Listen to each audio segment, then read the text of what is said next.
Bueno, muy buenas noches, queridos amigos y seguidores de los diálogos al café.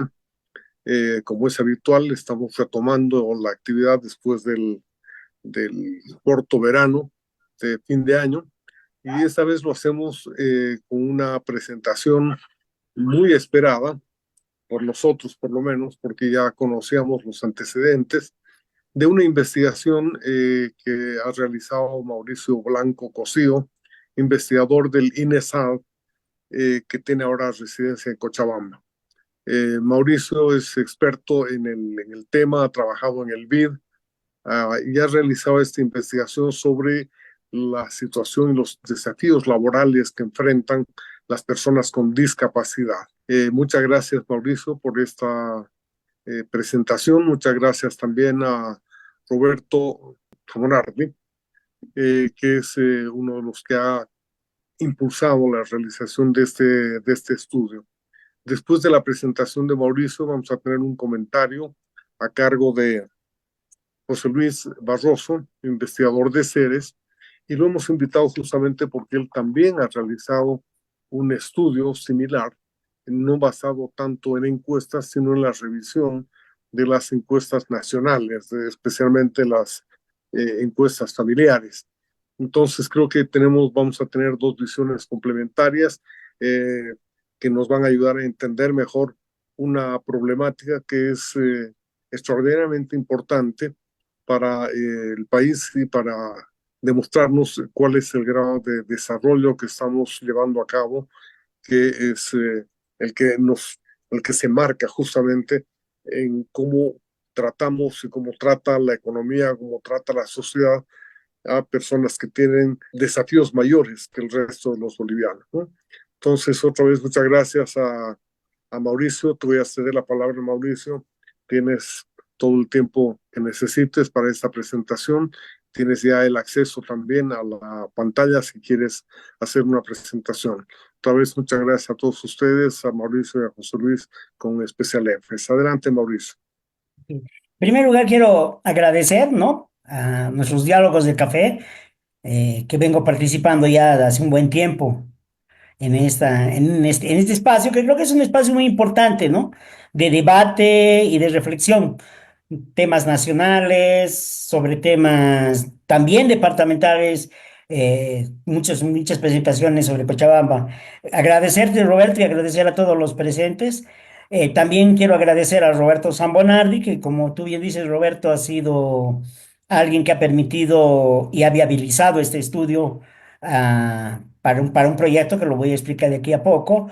Agradecerles a él y también José Luis por la paciencia de comentar un tema que de una u otra forma, y ahí ya comienzo un poco a introducir el tema, es un tema que frecuentemente es olvidado por las políticas públicas, ¿no? Yo soy una persona con discapacidad, tengo una enfermedad rara, y puedo decir que es una población, somos una población, me considero que pertenezco a una población que es invisible para las políticas públicas, ¿no? Invisible y opaca al mismo tiempo, porque a pesar que se presentan desafíos muy grandes, muchas veces esos desafíos son colocados en los últimos lugares en relación, por ejemplo, al tratamiento de políticas públicas en relación a minorías. Y esto también lo hacen los organismos internacionales, ¿no? Las personas con discapacidad siempre serán los últimos de las listas en las grandes declaraciones de los organismos multilaterales, ¿no? Se habla de la población afroamericana, se habla de igualdad de género, se habla de todo y al final alguien se acuerda y dice, y las personas con discapacidad. Los números deberían desmentir esta invisibilidad. Cuando digo los números, les pongo algunos ejemplos. En Brasil, en 2018 se consideraba que 28% de la población tenía algún tipo de discapacidad permanente. Si multiplicamos 28 por 210 millones de habitantes, estamos hablando que, para dar un ejemplo, en Brasil hay una Argentina de personas con discapacidad, encima de los 50 millones de personas. Y lo mismo pasa con países como México, como Chile, como Argentina. El BID en 2017, debido al trabajo comparativo que realiza, nos dice que aproximadamente 10% de la población en lo mínimo de los países de América Latina tienen una discapacidad. Yo sé que hay mucho debate sobre el censo, el último censo en Bolivia, no sé, creo que somos más de lo que nos han dicho que somos, pero aunque trabajemos con el número de 11 millones, estamos hablando que por lo menos, según el BID, ¿no? Y obviamente no lo han hecho empíricamente, sino que es parte de un trabajo de simulación, estaríamos teniendo en Bolivia algo así como 1 millón o 1 millón y poco sobre discapacidad. Y aquí comienzan los problemas graves en relación a la discapacidad. El primer desafío, y lo debe saber José Luis también, que va a comentar el trabajo posteriormente, es que en Bolivia tenemos todo tipo de números. No sabemos exactamente cuántas personas con discapacidad tenemos. Desde organismos oficiales que dicen que son 104.000 personas, ¿no? En el gobierno central. En el texto que hemos publicado, en el documento que hemos publicado, tenemos un dato muy, muy fuerte del propio INE en 2012 a partir del censo que dice que somos 2.300.000, ¿no? Y la pregunta que suele surgir es, ¿por qué esas diferencias? ¿No? Y hay otros estudios que muestran que son 200.000, 400.000, y es porque todavía el país no discute y no se pone de acuerdo cómo medir a una persona, cómo catalogar a una persona con discapacidad. Para los que entienden el tema de los datos estadísticos, cuando el INE nos dice que son 2.300.000, es porque suma a las personas que tienen discapacidad permanente más aquellos que tienen una discapacidad temporal en el momento en que se los entrevistó. Y este dato confunde, porque lo presentan en los estudios y en los reportes que se han venido presentando como si fuéramos 2.300.000. Las encuestas de hogares también miden en algunas ediciones un poco más profundamente, trayendo otros temas. Nosotros hemos trabajado con eso, como vamos a ver en el estudio, y también la forma de preguntar es diferente, y por eso que los números son muy complejos de llegar. O sea, aquí hay un primer elemento de invisibilidad. No sabemos cuántos somos. Y para política pública esto es realmente muy, pero muy importante. Voy a compartir la pantalla ahora. Espero que pueda hacerlo. A ver. Me avisan, por favor, si están mirándola. ¿Sí? ¿Está todo bien? Sí, se logra ver. Ok, este estudio fue realizado dentro de un contexto institucional de un proyecto que se implementa en Cochabamba, en el departamento de Cochabamba, el proyecto Increíbles, que significa inclusión y resiliencia de las personas con discapacidad, financiado por la cooperación italiana, el proyecto, que trata de llegar a 5 municipios, como vamos a ver, y dentro del ámbito del proyecto, el año pasado se nos solicitó realizar este estudio sobre el acceso al mercado de trabajo, tanto formal cuanto informal de las personas con discapacidad en el departamento de Cochabamba. Voy a mostrar datos también de otros departamentos porque siempre es bueno situar a Cochabamba dentro del contexto nacional, ¿no? ¿Cómo estamos? ¿Estamos mejor? ¿Estamos peor? ¿Qué tenemos para hacer? ¿Ok? Rápidamente voy a pasar esto. Estos son los temas que voy a tocar. Les prometo que no voy a cansar. Es simplemente la agenda que vamos a debatir hoy, ¿no? La forma como hemos estructurado la presentación. Y ya me voy aquí un poco a lo que es Increíbles, ¿no?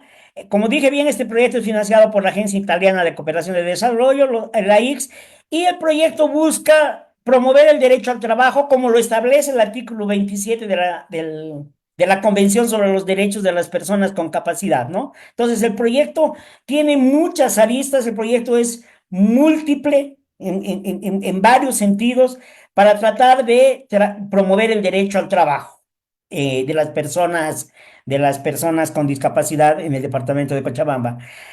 Orgánicamente, el proyecto Increíbles congrega instituciones de la sociedad civil. Ahí están la Fundación Don Carlo Gnocchi.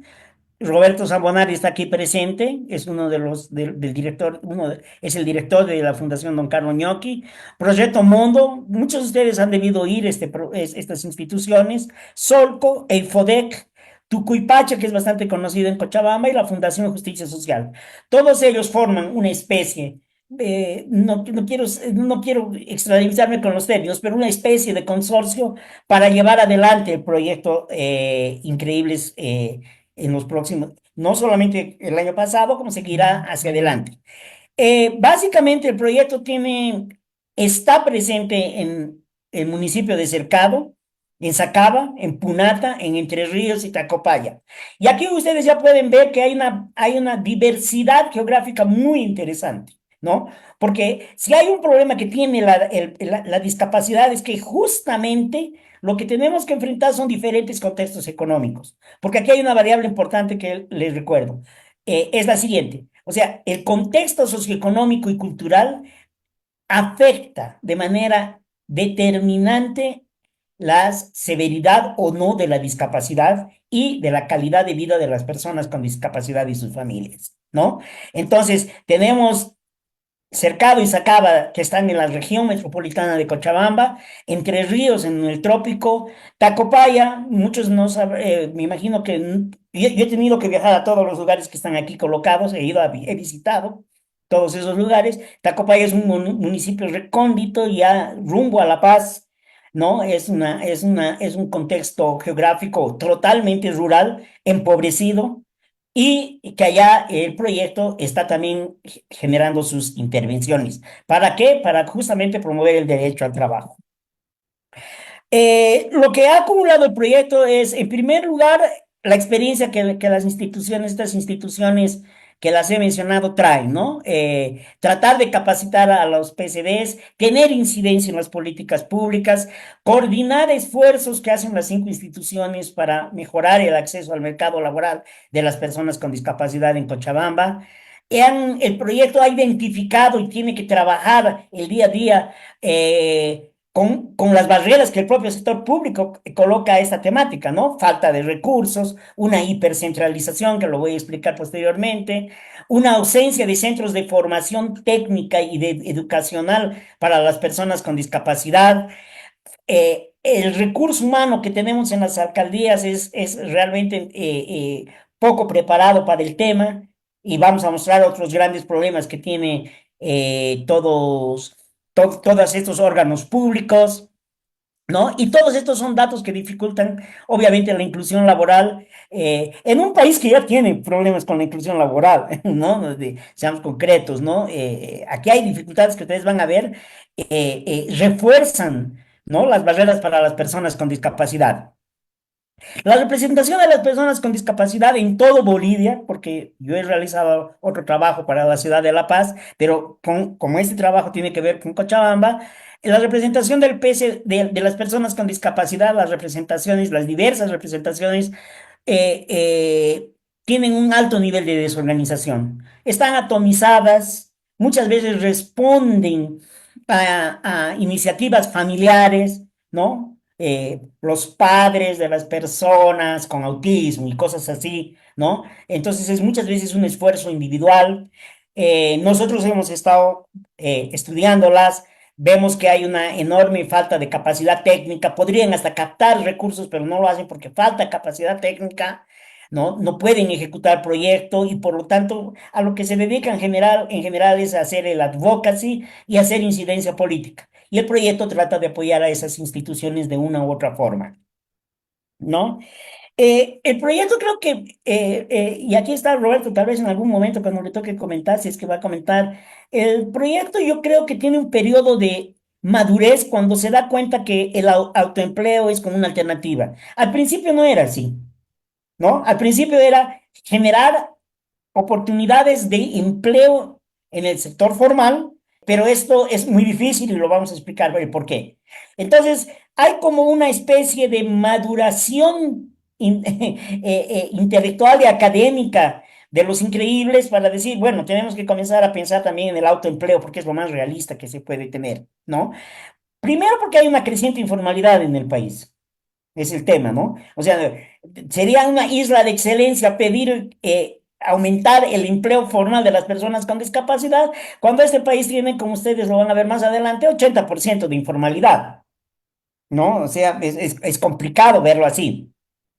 Entonces, creo que el autoempleo se convierte en una opción viable en términos del proyecto Increíbles, y está de eso. Ahora, Increíbles también sufre con todo lo que viene pasando en el país en los últimos años, ¿no? Un aumento de los procesos burocráticos.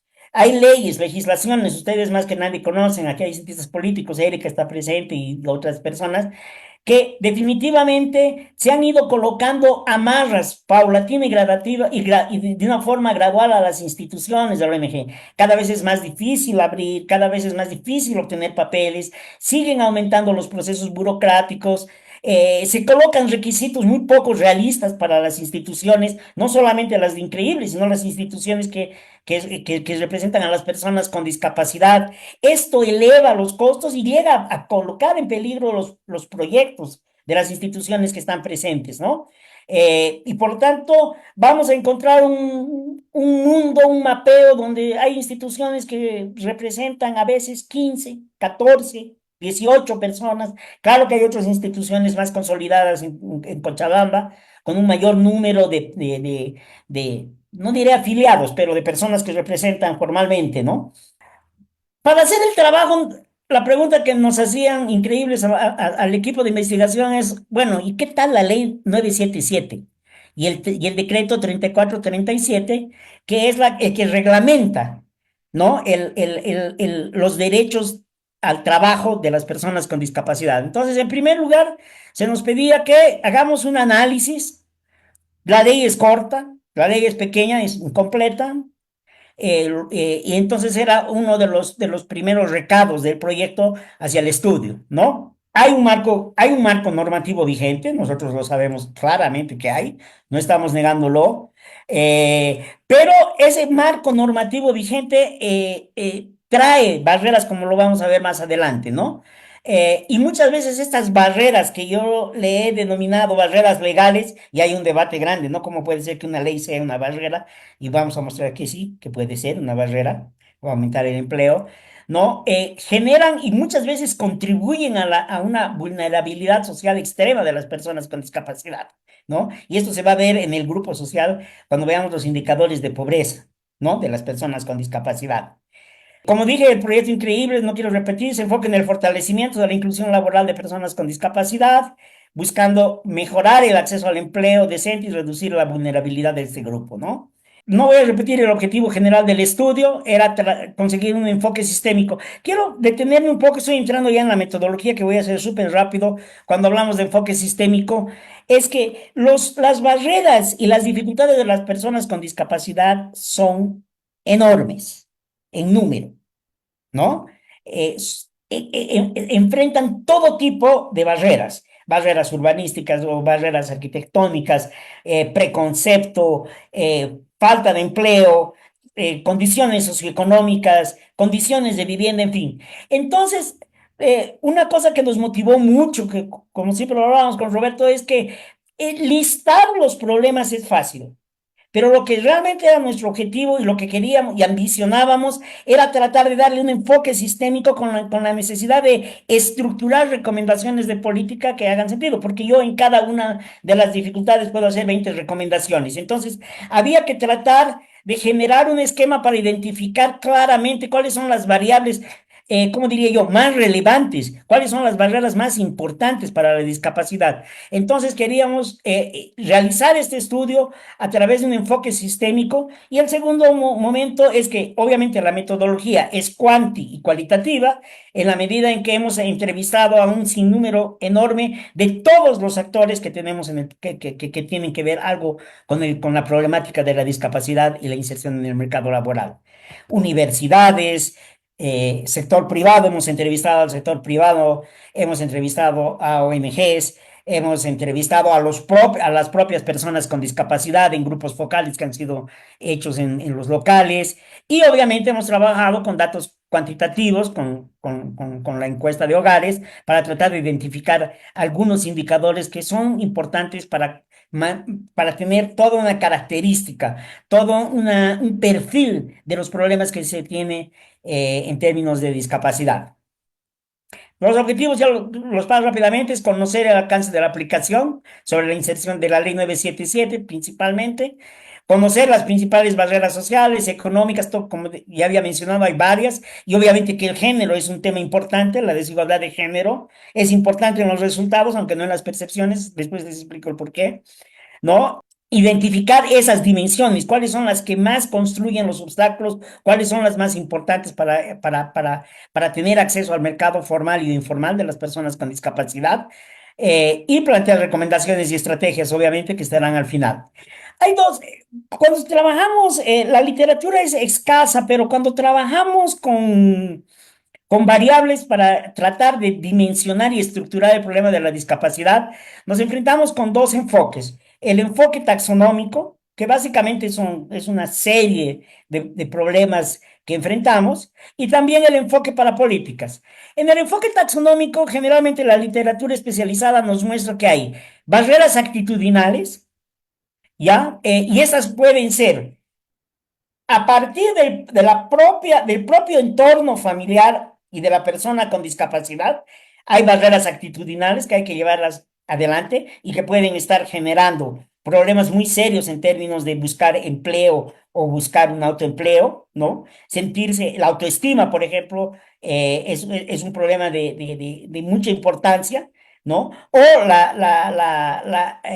el paternalismo excesivo de la familia son temas. Estoy poniendo algunos ejemplos que pasan sobre eso. Del lado de la oferta, como ustedes saben, hay discriminación, hay prejuicios, hay estereotipos. No voy a contratar a una persona que se enferma frecuentemente, que va a faltar, me va a elevar los costos, etcétera, etcétera. Son barreras actitudinales. Y la sociedad con su desconocimiento, ¿no? Yo enfrento eso, por ejemplo, todos los santos días, ¿no? Esas barreras actitudinales, ¿no? En cuanto al desconocimiento. Pero ¿cómo trabajas? No me digas que eres economista, pero ¿qué has hecho? Cosas, desde ese tipo de cosas, pero que son importantes, ¿no? Son las barreras actitudinales. La educación es un tema importante y en Bolivia, aunque no parezca, y lo voy a tocar y lo quiero decir con todas las letras, la segregación comienza desde la propia ley Avelino Siñán. Y les voy a explicar el por qué. Es la propia ley que trae una discriminación y una segregación del sistema educacional en Bolivia. ¿Ok? Obviamente una falta de oferta. Hemos entrevistado a los rectores y a los vicerrectores de las universidades más importantes, no solamente públicas, sino privadas, ¿no?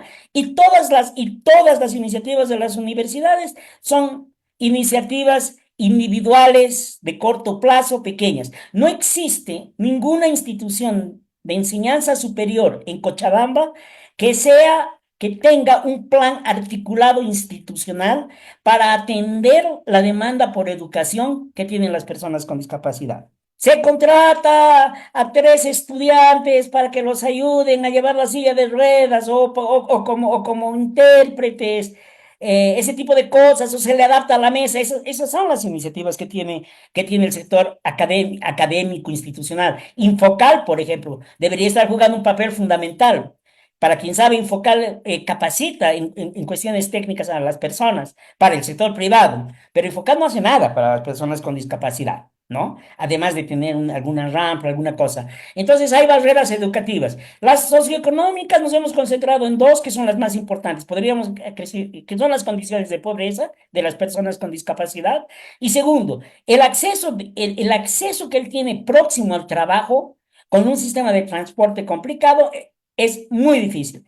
Viven, obviamente, que las personas con discapacidad son pobres, viven dentro de sus municipios, en zonas alejadas, barrios marginales, con cero posibilidad de transporte, y esta es una barrera importantísima para el mercado de trabajo. O sea, no tener acceso a vivienda es complicado, tener viviendas que estén cerca o que tengan por lo menos la infraestructura básica de transporte para las personas con discapacidad.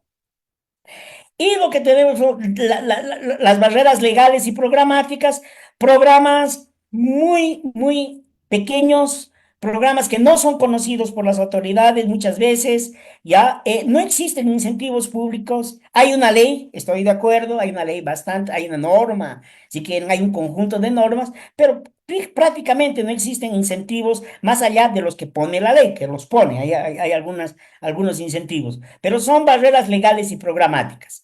Y las barreras físicas ustedes conocen, ¿no? Que tiene que ver con urbanismo, con falta con tecnologías de apoyo en el puesto de trabajo. Muchas veces son soluciones pequeñas, baratas, que no se las pone, ¿no? Un teclado diferente para una persona que tiene discapacidad. Hay softwares gratuitos que pueden ayudar a desempeñar sus funciones, tampoco los tienen, ¿no? El transporte en municipios pequeños, ok, se soluciona con la solidaridad colectiva de la comunidad, ¿no? Lo llevan. Pero en ciudades como Cochabamba, por ejemplo, el transporte es cero, ¿no? Nosotros hemos hecho grupos focales, hemos hecho entrevistas con las personas con discapacidad, puedo cansarlos aquí 4 horas de una mujer que se la pasó en una esquina de la Avenida América durante más de 1 hora y media y nadie paraba para llevarla y por lo tanto no podía acceder a sus actividades, ¿no? El transporte en un municipio como Cercado es realmente complicadísimo, por no decir que no existe. Y los accesos al puesto de trabajo, que tienen que ver con barreras urbanísticas y arquitectónicas. No existen en las grandes empresas adaptaciones para que las personas con discapacidad puedan ejercer sus funciones. Generalmente hay gradas, dígamelo a mí, que en todas estas entrevistas he pasado por gradas. Yo que tengo la motora, imagínense una persona con discapacidad visual o una persona con discapacidad auditiva o psíquica. Entonces, nosotros tratamos de organizar con este esquema que les estoy mostrando un poco toda la información que hemos recabado durante meses, ¿no? Tratando de identificar estos problemas. Y obviamente se cruzan, muchas variables se cruzan, hay actitudinales que se cruzan con las otras, ¿no? Y eso lo vamos a ver más adelante. El enfoque para políticas cambia un poco porque queríamos identificar a quién le toca hacer qué. Esa es la diferencia con el enfoque taxonómico. Tal vez estamos hablando de la misma cosa, pero al mismo tiempo, cuando hablamos de enfoque para políticas, lo que nos muestra la literatura, que es la idea de responsabilizar actores. ¿Qué te toca hacer? ¿Qué le toca hacer al municipio? ¿Qué le toca hacer a la sociedad? ¿Qué le toca hacer a la familia? Entonces, no los quiero cansar, pero tenemos básicamente 3 grupos.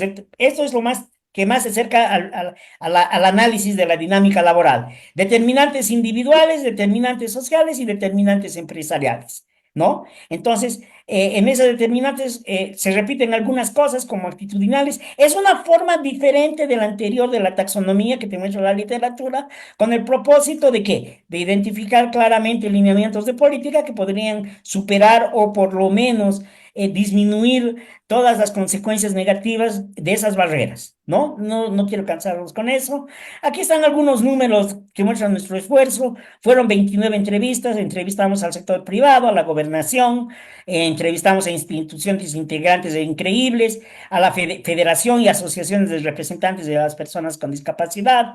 Estuvimos en todos los municipios, en los 5 municipios que les menciono, discutiendo con las autoridades que tienen que ver con el tema. Hablamos con el sector de educación, total fueron 23.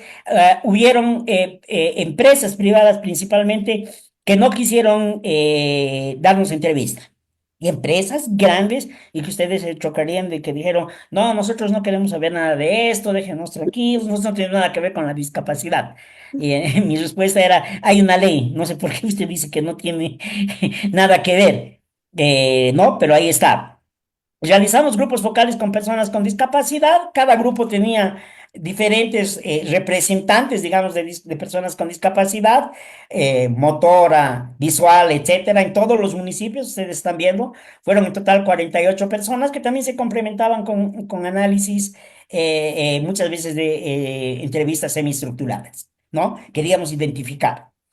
¿Por qué? Porque teníamos que responder a lo que está aquí arriba, ¿no? Al esquema taxonómico o si quieren esquema público, ¿ok?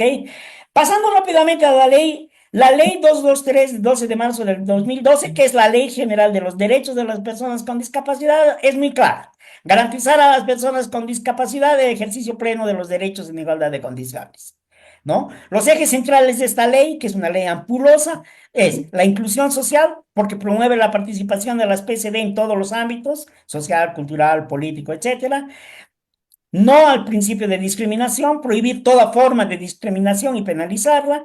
Y el tercer eje, elaborar políticas públicas que fomentan las condiciones de salud, de educación y de empleo para mejorar la calidad de vida de las personas con discapacidad. Los ámbitos de educación básicamente son dos que señala la ley, ¿no? Una educación inclusiva, que es totalmente contradictoria con la ley Signani, con la ley Avelino Signani, porque la ley Avelino Signani coloca claramente que existe una educación especial. Esta idea de educación especial versus educación inclusiva, coexistiendo. Es una de las cosas más raras que yo he estudiado sobre discapacidad en varias partes, ¿no? La educación especial es algo que la mayoría de los países la ha dejado atrás e incluso la ha penalizado, porque genera preconcepto, genera discriminación, ¿no? No existen en los países gran capacidad, por ejemplo, para medir el desarrollo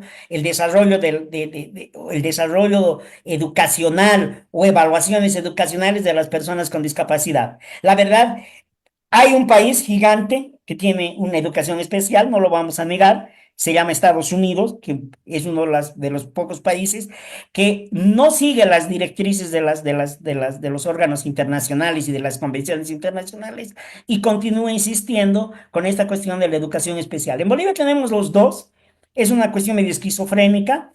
Y no es tan esquizofrénica porque se los voy a mostrar a ustedes. Hay un crecimiento de la educación especial en Cochabamba, por ejemplo.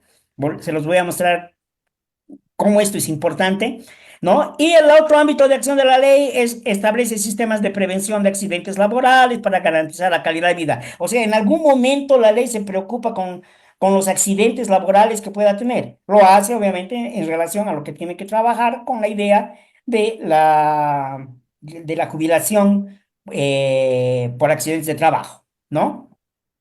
La ley establece mecanismos de implementación y supervisión para evaluar todos estos abusos de la política pública, pero no existen leyes generales o normativas específicas, discúlpeme, normativas específicas para esta supervisión. Son las leyes generales, generada por la Contraloría, etcétera. Hay un conjunto de leyes, pero que definitivamente no ayudan a supervisar el cumplimiento de la ley 223, ¿no? Que fue de 2012.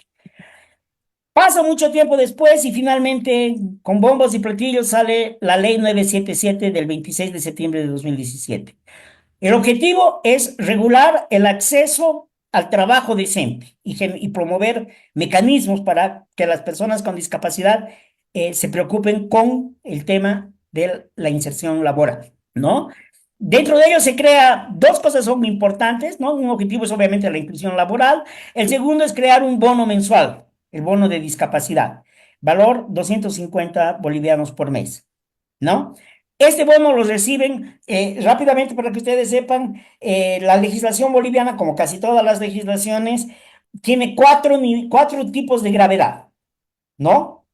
Leve, moderada, grave y muy grave, ¿ya? Quien recibe el bono según la ley es solamente aquellos que tienen grave y muy grave. ¿Cómo se determina esto? Con un proceso engorroso, burocrático, uno tiene que ir, vamos a hablar de Cochabamba, tiene que ir al Vietnam, un médico le tiene que dar un laudo, con ese laudo uno tiene que juntar otros papeles, montar una carpeta, presentarse al CEDES con toda esta papelada y con el laudo del médico y supuestamente una pequeña junta determinará el grado y lo llamarán y le dirán tienes derecho a tu carnet, al que tiene grave o muy grave, o no tienes. Es un proceso complicado, tiene que ir después, posteriormente que ya tengas el carnet de persona con discapacidad, tienes que entrar a la base de datos del Ministerio del Trabajo para ver si alguien te da un puesto de trabajo de alguna parte. ¿Ok? Es un proceso engorroso, es para eso. La ley dice claramente que que el 4%, que el sector público está obligado a contratar 4% de todo su personal de personas con discapacidad. Y para el sector privado, 2% para empresas con más de 50 personas. ¿Ok? La ley es muy clara en eso. Es muy clara, pero no se cumple nada, como vamos a ver más adelante. ¿No? La contratación puede ser mediante invitación directa o intermediación por el Ministerio de Trabajo. ¿Cómo intermedia el ministro de Trabajo? El famoso, conocido y tristemente célebre, lo voy a decir de esa forma, PAE, ¿no? El PAE es el mecanismo por el cual las personas pueden tener acceso a través del Ministerio de Trabajo a un puesto de empleo, ¿ok? Y el PAE tiene muchísimos problemas, y mucho peor, tiene problemas con las personas con discapacidad. ¿Ok? Como digo, ese es el artículo segundo, es muy escueto. El artículo tercero nos habla del bono mensual, ya se los he mencionado, es una ayuda económica que está ahí presente, no tiene ningún tipo de condicionalidad, no hay condicionalidades para ese bono, ¿ok? Y ahí vienen las cosas graves de la ley, que yo las caracterizo y las he caracterizado en el estudio como barreras. La primera cosa es la inamovilidad laboral. O sea, Estamos queriendo aumentar las posibilidades y las oportunidades de empleo para las personas con discapacidad y establecemos la inamovilidad laboral, ¿ok? Todo el sector privado y el propio sector público le tiene miedo a este artículo, porque dice, se nos presenta un problemazo contratar a una persona con discapacidad, porque básicamente no podemos hacer absolutamente nada con él. No se lo puede despedir, no se lo puede cambiar de puesto, por favor, pueden creer, hay declaraciones.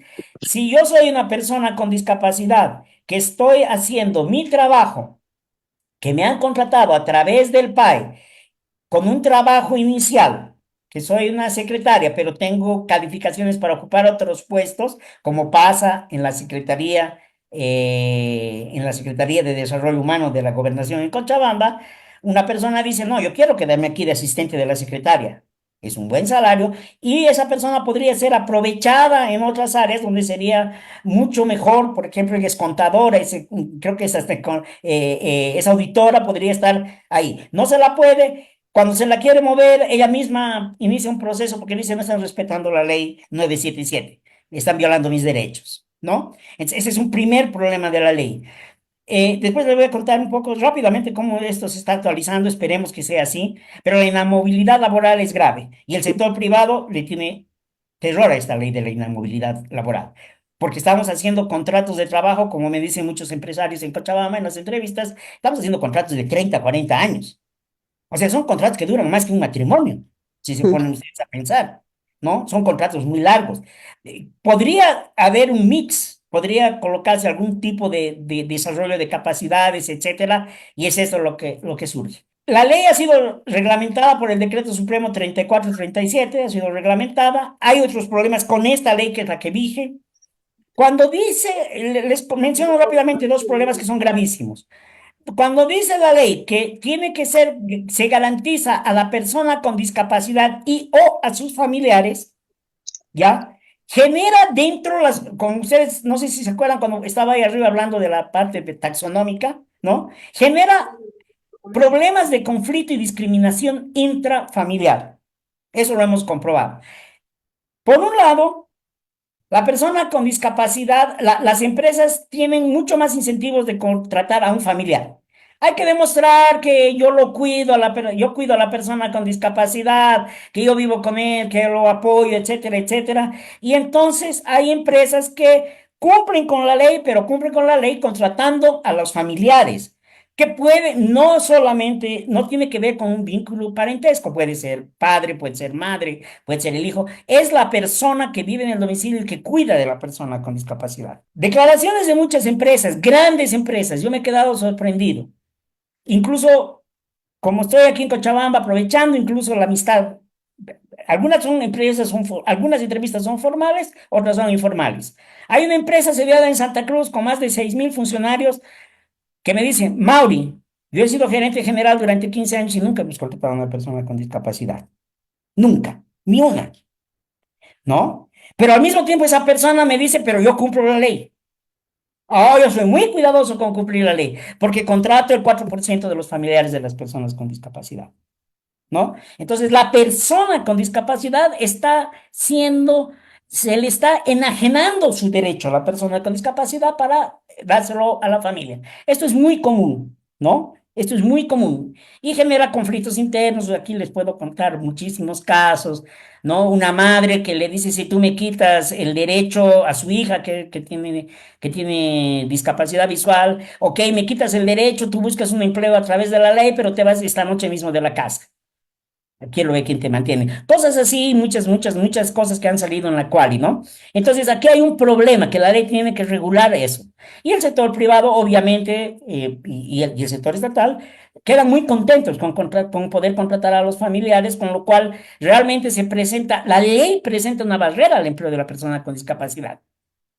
El otro tema que quiero tocar en relación a esta ley 977, el otro problema gravísimo, como eso tiene que ver con la forma como se ha imaginado este país desde 2006 o desde 2008, es que el Ministerio de Por eso, Trabajo colocaba en la ley, está en el escrito, yo les puedo pasar la ley, que dice que lo único que puede hacer la intermediación laboral es el Ministerio de Trabajo.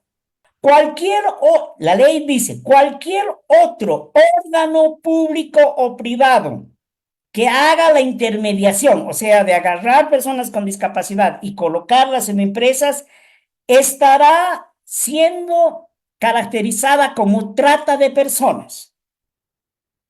O sea, solo el Ministerio del Trabajo a través del PAE puede puede localizar en puestos de trabajo a las personas.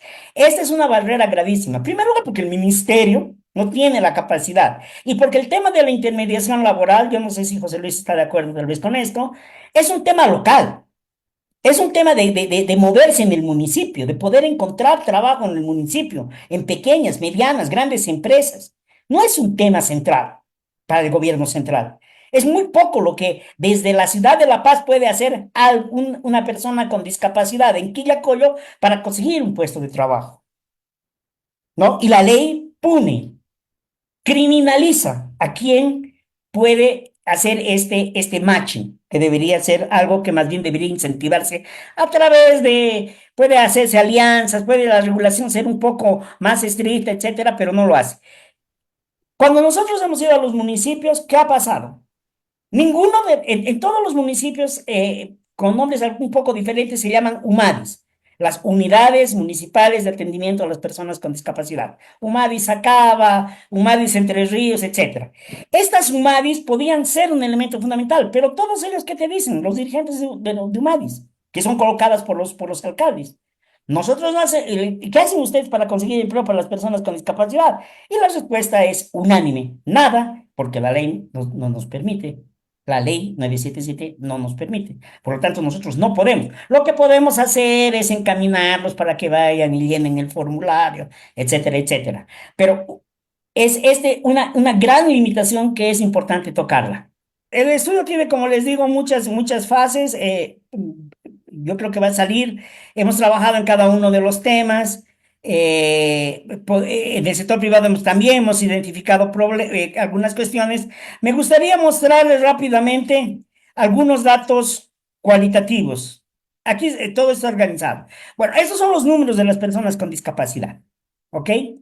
Vamos a hablar de educación rápidamente. Ustedes pueden ver el total de estudiantes con discapacidad entre 2011 y 2023.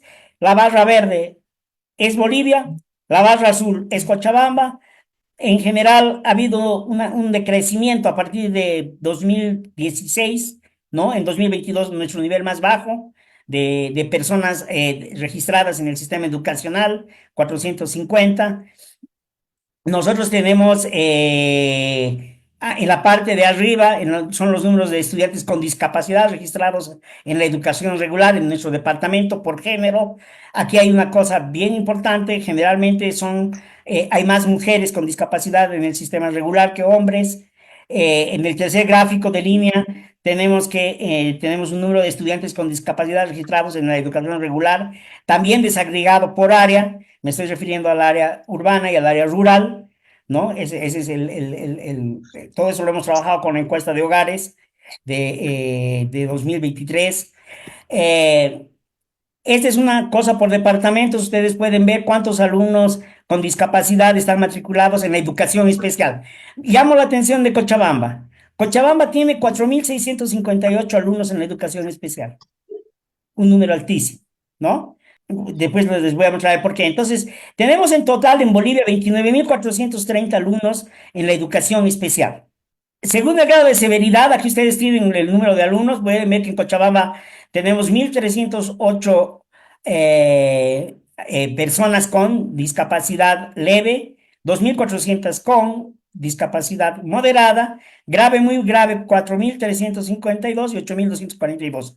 Según lo que hemos hecho nosotros con la encuesta de hogares, José Luis, es complicado haber hecho el cálculo y hemos revisado, tendríamos algo en torno en la encuesta de hogares que han declarado que tienen estas discapacidades, 51.000 personas. Obviamente no le hemos hecho todavía los factores de expansión, ¿ok? Pero es más o menos el número que tenemos. Con esos porcentajes, ustedes tienen que ver, Cochabamba está con 16% del total de número de personas con discapacidad, ¿no? Por encima de Cochabamba, solo como se esperaba, Santa Cruz con un porcentaje muy alto y La Paz con 17% también, ¿no? El resto de los departamentos, ahí los tienen ustedes. Ese es el tipo de ocupación, mercado de trabajo, ¿no? Por departamento y el total. En Cochabamba prácticamente tenemos solo 171 personas con discapacidad con empleo formal, ¿no? Ningún hombre, solo son mujeres, ¿ya? Trabajadores por cuenta propia de la muestra que les decía, tenemos 712 hombres y 540 mujeres con discapacidad. Y no tenemos ningún hombre de trabajador familiar, ¿ok? Ahí están los números en total por el mercado de trabajo, ¿ok? Y estos son los ingresos laborales, ¿ok? La media de las personas con discapacidad ganan 1.787 bolivianos. La mediana está en 1.219, el mínimo en 150 y la persona que más gana con discapacidad es 6.850. Ustedes pueden ver el gran lag de ingresos que tienen con relación a las personas sin discapacidad en cada uno de esos sitios, menos en el mínimo, ¿no? Obviamente, porque la base de datos te trae muchas personas que declaran que no tienen ingresos, ¿no? Es por eso. Pero ustedes pueden ver lo que te muestra el gráfico y lo que te muestra lo que hemos hecho, incluyendo la densidad, es cómo las personas que no tienen discapacidad están con dos montañas, como ustedes las pueden ver, ¿no? En el gráfico superior de arriba. Y abajo, un comportamiento muy diferente que es las personas sin discapacidad. Hablemos de pobreza. El grado de pobreza de las personas con discapacidad es terrible, lo que estaba diciéndoles a ustedes desde el principio, ¿no? El total ahí ustedes ven que en Cochabamba el grado de pobreza de las personas con discapacidad es de 70% prácticamente, 69,07. Quiere decir que 7 de cada 10 personas en Cochabamba viven con menos de $2 PPP que hemos calculado con la línea de pobreza por la del Banco Mundial. Ahí tienen ustedes, ¿no? Las mujeres, miren las mujeres. 62% de las mujeres con discapacidad son pobres. El número de los hombres es más bajo. Ahí ustedes tienen por departamento las tres líneas. Solo Oruro tiene porcentajes más altos totales, ¿no? Bastante más totales y también un problema de género claramente determinada, ¿no? Tarija es complicadísimo porque tiene un total muy bajo, pero al mismo tiempo las mujeres también tienen un alto nivel. ¿Ya? Y lo que yo he querido hacer con esto es mostrarles este gráfico. Este gráfico te muestra que la pobreza en el caso de la discapacidad tiene cara de mujer. El espacio, el área que cubre es un área, como ustedes pueden ver, totalmente cubierto por la variable mujeres. Esa es la pobreza cubierta. Solamente en Beni y en Pando los hombres tienen un grado mayor de pobreza. ¿Ok? Es lo que te muestra ese gráfico, tratando de identificar claramente dónde está la pobreza de las personas con discapacidad. Bueno, la primera cosa es que la normativa tiene que tener muchos arreglos. Hay un proyecto de ley, gracias a Dios, que está en el Congreso, durmiendo el sueño de los justos, que lo ha enviado el fiscal general de la Nación. Ha entrado en enero del 2023, no, en diciembre de 2023, discúlpeme, pero que hasta el momento está trabado. Nosotros hemos leído el proyecto de ley, es mucho más completo, subsana varios problemas, pero nadie sabe no tenemos idea cuándo va a pasar a una comisión o va a pasar al plenario para su votación. Es bastante más completo que la ley 977. Ha sido construido bajo un proceso de consulta en todos los departamentos y traería, como está escrito y como lo ha entregado la Fiscalía a la Asamblea, corregiría muchos problemas de los cuales hemos visto. Los presupuestos son insuficientes. ¿Quieren que les dé un número, una magnitud de los presupuestos que tienen las UMADIs en Cochabamba, fuera de Cercado y de algunos municipios de la región metropolitana? Son 20.000 bolivianos, en general, 25.000 bolivianos. Eso significa que lo único que pueden organizar es el Día Internacional de la Discapacidad, compran Coca-Colas, eso es lo que se puede. O sea, están desmanteladas las UMADIs. Pero hay un problema más serio de las UMADIs. Las UMADIs son vistas por las propias estructuras ejecutivas de los municipios como entes donde están las personas con discapacidad para demandarle al municipio, ¿no? El alcalde, sea quien sea, y eso pasa por el de Cercado incluso, no considera a la UMADIS como parte del nivel organizativo de su alcaldía. Varias cosas hemos comprobado. Uno, Muchos de los directores de UAVIS nunca se han reunido con el alcalde ni con los equipos del alcalde, pero nunca. Y ellos mismos, en su discurso, dicen, le hemos pedido al alcalde, pero no nos da. O sea, las UMAVI son organizaciones municipales que están muy aisladas, a pesar que se puede hacer un trabajo interesante. Otro ejemplo, UMAVIS en Cochabamba, que tiene otro nombre, el de Cercado, nunca tuvo una reunión en los últimos 24 meses con el secretario de Urbanismo, con el director de emprendimientos productivos, absolutamente. Es una señora que hace mucho, es una señora que tiene una buena formación, etcétera, etcétera, pero que ella no sabe de los planes urbanísticos de la ciudad. No tiene la menor noción porque nunca la llamaron. O sea, están totalmente desarticuladas en el tema de la discapacidad. Y este es un problema gravísimo. Nunca una reunión de transporte, qué se puede hacer, nunca, absolutamente nada. Las UMADIs son unidades que están totalmente disociadas diría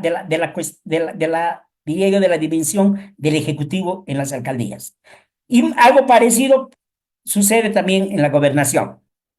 La educación ya lo he hablado, no hay iniciativas sistémicas institucionales en ninguna universidad.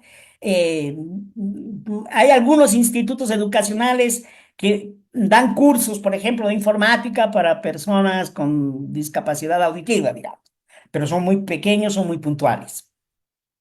En el sector privado, las empresas no colaboraron plenamente a la investigación, se me negó mucho el acceso, es el lugar donde más problemas hemos tenido, ¿no? Y los que han recibido la entrevista, y aquí solo tengo a felicitar al presidente de la ICAM, un hombre que me ha dado la entrevista, y segundo, que ha sido muy claro y una de las personas más francas en relación a la temática, ¿no? Me dice, tenemos ese tema de la informalidad laboral. Me dice, ¿cómo vamos a tener empleo si nosotros, Bolivia está lleno de informalidad? O sea, ¿cómo vamos a poder dar empleo? ¿No? Hablan de demanda de capacitación e información. Muchas empresas dicen, mostrame 10 personas con discapacidad que sepan sobre motores de tractor y nosotros los contratamos con certificado. No hay, no podemos contratar. Entonces, hay una demanda del sector privado por formar y capacitar a las personas con discapacidad, que según ellos sería un elemento fundamental para aumentar la empleabilidad de ellos, ¿no? Y obviamente hay iniciativas que las vienen en Cochabamba, que es tratar de fortalecer el ecosistema emprendedor en el departamento. Las recomendaciones están ahí, tienen que ver mucho con las conclusiones, es una otra forma de ver, Las pero compartiremos, ¿no? sí, vamos a Porque compartir. eso Oye, nos gracias da. por el trabajo es muy intenso y gracias por la paciencia.